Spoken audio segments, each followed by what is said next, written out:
كلمة يابا ما أحلاها لما فوت عالبيت ويلي الله يرضى عليك يا ابني، الله يرضى عليك يا ابني. والله يا ابي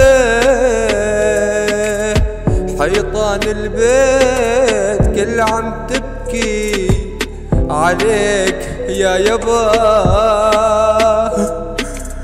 ولك آخ يا يابا والله اشتقت لك يا بي، اشتقت لحنيتك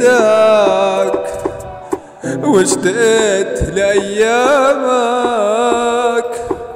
واشتقت لطلتك.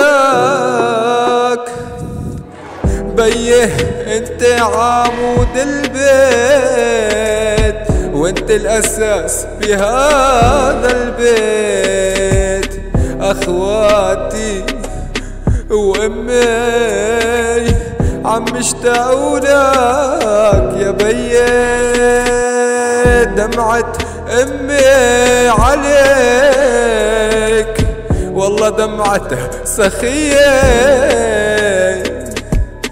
لك عود يا بيه